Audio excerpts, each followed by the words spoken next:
Vote পর্ব ইতিমধ্যেই শেষ হয়ে গেছে এবং যে শিক্ষক নিয়োগ দুর্নীতি নিয়ে যে সমস্ত খবর উঠে আসছিল সেইগুলি নিয়ে এই মুহূর্তে কি আপডেট রয়েছে এই ভিডিওর মাধ্যমে জেনে নেব। তো শুরু থেকে শেষ পর্যন্ত ভিডিওটি অবশ্যই দেখবেন।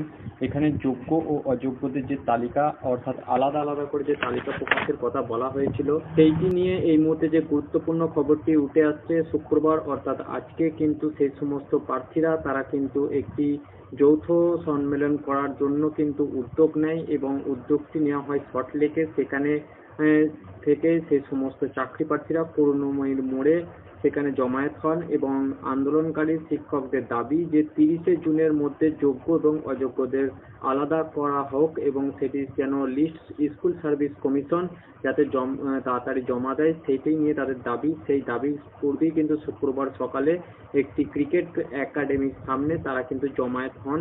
তাদের উদ্দেশ্য ছিল যে 30শে জুনের মধ্যে যেন যোগ্য অযোগ্যদের তালিকা যেন আলাদা করে, অর্থাৎ সামনেই যে 16ই জুলাই আসছে সুপ্রিম কোর্টের শুনানির ডেট সেই ডেটে যেন সেই সমস্ত তালিকা পেশ করতে পারে এবং তাদের যে নিয়োগ অর্থাৎ যে আজকে রয়েছে যোগ্য এবং অযোগ্যদের যে জটিলতা সেটি যেন তাড়াতাড়ি কেটে যায়। এই দাবিতে তারা কিন্তু আজকে আন্দোলনরত একটি পর্যায়ে ছিলেন এবং সেখানে 2016 অধিকার মঞ্চ তরফ থেকে বৃন্দাবন ঘোষ জানায় যে এসএসসির অফিসে যে দাবি করা হয়েছে যে 16ই জুলাই সুপ্রিম কোর্টে যোগ্য এবং অযোগ্যদের মধ্যে বিভাজনের তালিকা দেওয়া যেন হয় এবং বিকাশ ভবন এবং মধ্যশিক্ষা পর্ষদে গিয়ে দাবি করা হয়েছে যে 2016 সালে নিযুক্ত অযোগ্য শিক্ষকদের যাতে মুচলেখা দেয় সেই বিষয়ে কিন্তু স্কুল শিক্ষা দপ্তরকে নির্দেশ দিতে হবে।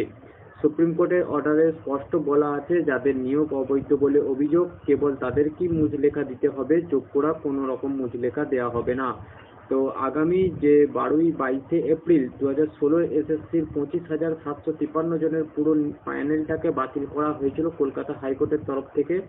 তার বিরুদ্ধে সুপ্রিম কোর্টে এসএসসি জানায় যে 5,250 জনের বেআইনি নিয়োগের কথা হাইকোর্টে হলফনামা দিয়ে আগেই জানিয়ে দিয়েছিল তারা।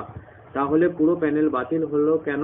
সুপ্রিম কোর্টের পরে এবার হাইকোর্টের নির্দেশে স্থগিতাদেশ দেওয়া হয়। এই মামলার পরবর্তী শুনানি রয়েছে 16ই জুলাই। সেই দিনটি অত্যন্ত গুরুত্বপূর্ণ রয়েছে প্যানেল প্রকাশ নিয়ে, এছাড়াও যোগ্য এবং অযোগ্যদের যে তালিকা সেই তালিকা নিয়েও কিন্তু গুরুত্বপূর্ণ দিনটি রয়েছে।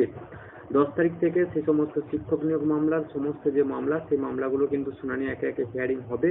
তো আগামী সেই 10 তারিখ কিন্তু দেখার রয়েছে এই সমস্ত মামলাগুলো থেকে কতটা নিস্তার পাওয়া যায় এবং 16 তারিখ অবশ্যই গুরুত্বপূর্ণ দিন, কারণ সেখানে যোগ্য অযোগ্যদের যে ব্যাপারটা রয়েছে তালিকা প্রকাশের সেটি যেতে হয় সেই নিয়েই কিন্তু আশাবাদী রয়েছে সেই সমস্ত চাকরি প্রার্থীরা।